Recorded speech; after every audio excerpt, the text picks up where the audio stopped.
Michael Moore in General Services, and this is Inside HCSO.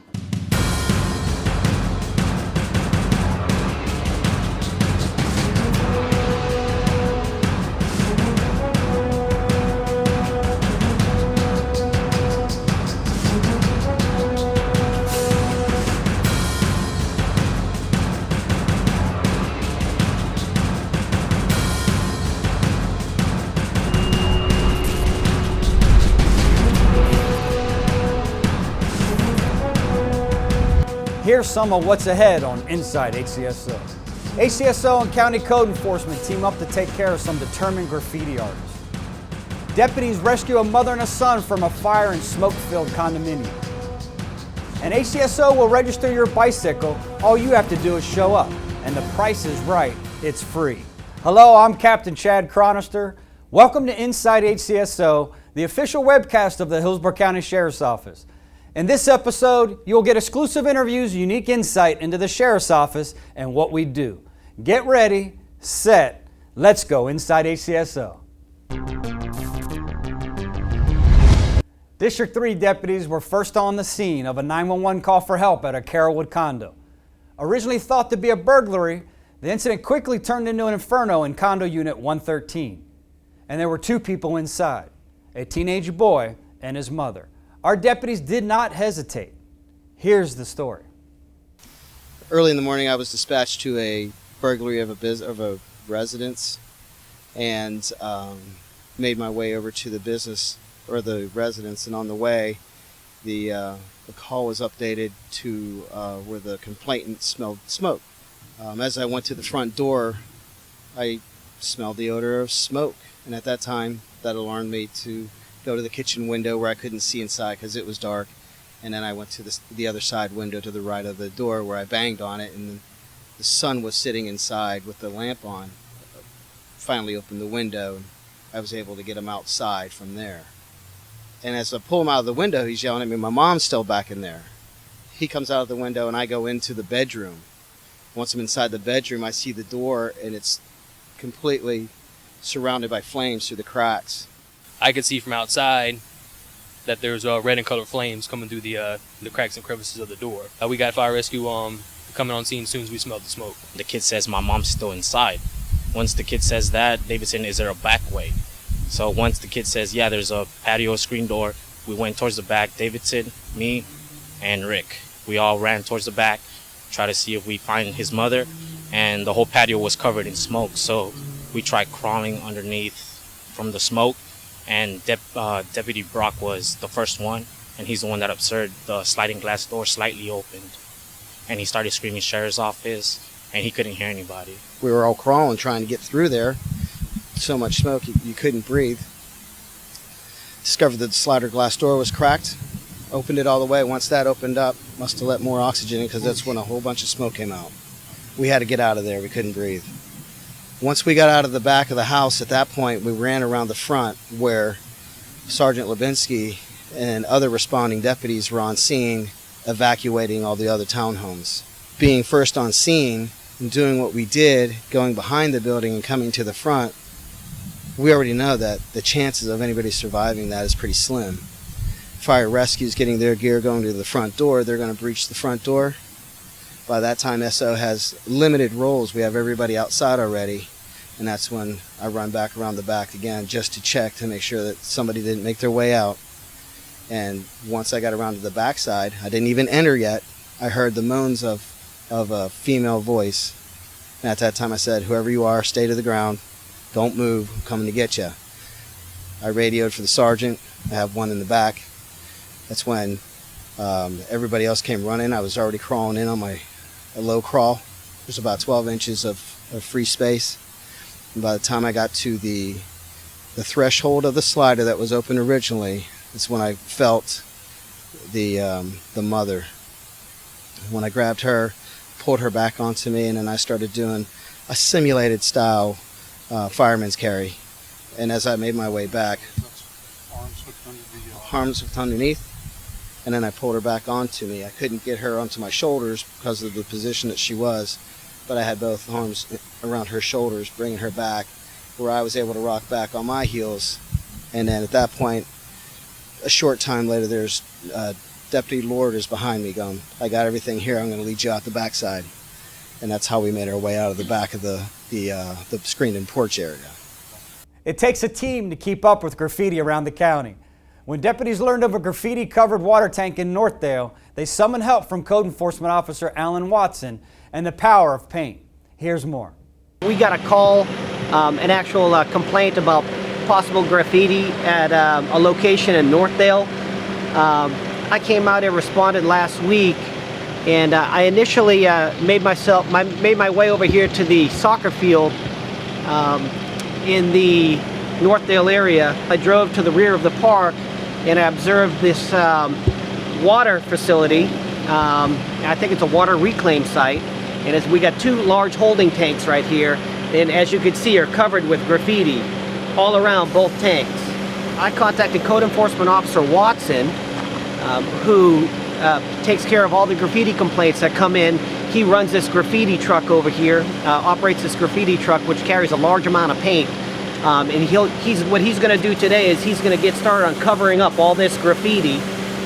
He might have to make another trip out here as well to cover up the remainder, but he's going to try to see if he can get most of it covered up today. Code enforcement has been very helpful. I contacted Officer Watson last week. He picked up on the first phone call. We've had great communication, and what's taken them months to do as far as all this tagging and all this painting goes with all this graffiti, Officer Watson will be able to utilize this graffiti truck that he operates and cover up all this graffiti and all this paint here in this entire facility within 2 to 3 hours. An evening trip on the Alafia River turns into a nightmare when a small boat carrying a man and his dog loses its motor and beaches on the river shore. Luckily, the man had a cell phone and called 911. Marine Unit Deputies Alan Deacle and Scott Jones drove to a bridge on Lithia Pinecrest Road and launched a canoe. In the sky, Sheriff's Pilot Lester Hathcox guided the deputies through the dark river bends, alligators, and mosquitoes to the stranded boater about 1.5 miles up the river. The man and his dog were loaded into the canoe and taken back to the bridge, where friends were waiting to take them home. Great work by our Marine and Aviation units. In these first videos, we believe the same thief is responsible for stealing grooming aids. In August, he stole Gillette Fusion razors from a CVS on Dale Mabry Highway in Carrollwood. In September, he came back to the store, but this time he left with 3 electric razors and a haircutting kit. Both times he rode away on a mountain bike. Believe it or not, the thief appears to be clean shaven in both videos. Give us a name and we'll do the rest. In this video, a hooded bandit smashes the glass window of a Hess store on Waters Avenue in Town and Country. Once inside, he slams the 2 cash registers on the floor, breaking them open. He stuffs the bills in his pockets, grabs some cigarettes, and disappears. If you know who he is, tell us. We have some questions for that young man. A woman is found murdered in her boyfriend's apartment in North Tampa. Please help us solve this case. On March 1st, 2013 at approximately 3:45 a.m., James Brown returned home from work to the apartment he shared with his girlfriend, Tanya Daniels, located at 1407 East 127th Avenue, Tampa, Florida. He entered the apartment and observed his girlfriend lying face down on the living room floor, unresponsive. James Brown exited the apartment and called 911. Hillsborough County Sheriff's deputies were dispatched and upon arrival observed James Brown standing outside. Deputies entered the apartment and found Tanya Daniels on the floor covered in blood. It appeared as though a violent struggle had taken place inside. Tanya Daniels was pronounced deceased at the scene. James Brown informed detectives when he left for work on February 28, 2013 at approximately 6:30 p.m. Tanya Daniels was sitting in the living room watching television. He did not observe anything suspicious upon leaving. Detectives did not observe any signs of forced entry into the apartment. The Hillsborough County Medical Examiner's Office determined the cause of death to be blunt impact of the upper body and the manner of death to be homicide. Hi, I'm Detective Paul Pramberger with the Homicide Section. We believe there's someone out there that might have some information that will help us solve this case. Please call us with any information. Thank you. Our bicycle registration program is a great way to protect your wheels and your investment. Take a look.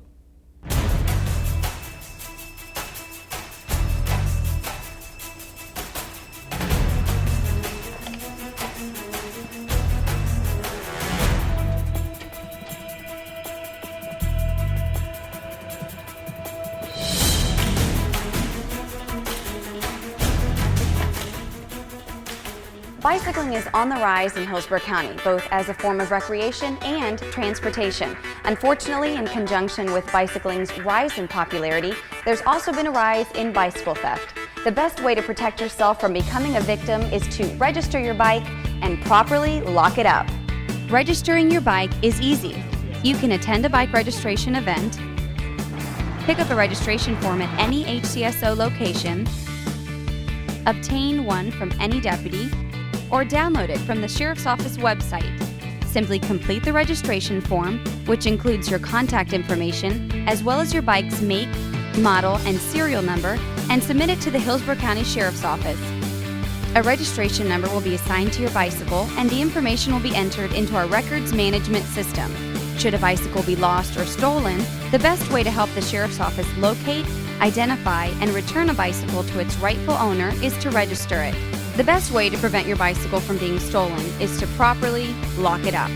So we're going to talk about the proper way to lock up a bike. Basically, if you just have a cable lock, which is typically the cheapest, easiest to get locked, the best way to lock the bike up is to get part of the frame and the rear wheel and all of that locked to whatever bike rack you happen to have. That way most of the bike is secured, frame's there, rear wheel's there, the most somebody can take off with is going to be the front wheel. Now if we've got just a cable or a U-lock, that scenario here is going to be the same thing. We still want to get that rear wheel in.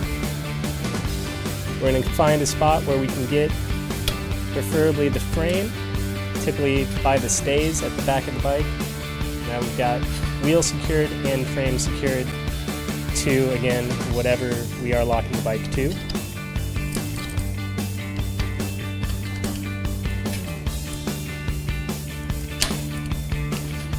And again, the only thing somebody can run off with at this point is going to be that front wheel. So preferably, if you do have both, the best thing you can do is lock the bike with the U-lock here and then run the cable through as much of the rest of the bike as you can to get this front wheel. Now if you can just do front wheel to frame, as long as the frame is locked to the back, nobody can run off with any of it. If you can get cable through everything, if you've got one long enough, that is ideal. Get it through both wheels, back through the frame, and locked. Taking just a few simple steps can keep you on your bike and it out of the hands of thieves. Remember, register your ride and lock it up. Mark this date down, Saturday, October 5th. Register your bicycle at our next event. This one will be at Citrus Park Bikes at 7424 Edgemere Road. The event is from 8 in the morning till 1 in the afternoon. When you register your bike, we will provide you with a decal and a number assigned specifically to your wheels. That registration number will be stored in our computer system and can be invaluable should your bike be lost or stolen. Saturday, October 12th, our deputies will be participating in the Red Robin Tip-A-Cop event at Red Robin Gourmet Burgers at Citrus Park Mall and the Brandontown Center. The tip money goes to help Special Olympics. Join our deputies and Special Olympics athletes for lunch from 11 a.m. to 3 p.m. and dinner from 4 p.m. to 8 p.m. The 2013 Ranch Run is just around the bend. Join us on October 26th at Temple Terrace Elementary School. We have 5K, 10K, and even 15K races. The event benefits the Florida Sheriff's Youth Ranches, where wayward youth are guided down a path to adulthood. That's it for Inside HCSO, Episode 10. As always, your interest and support is greatly appreciated by Sheriff David G. and all of us here at the Hillsborough County Sheriff's Office. Texting and driving can be a deadly mix. Don't be next. Just don't text.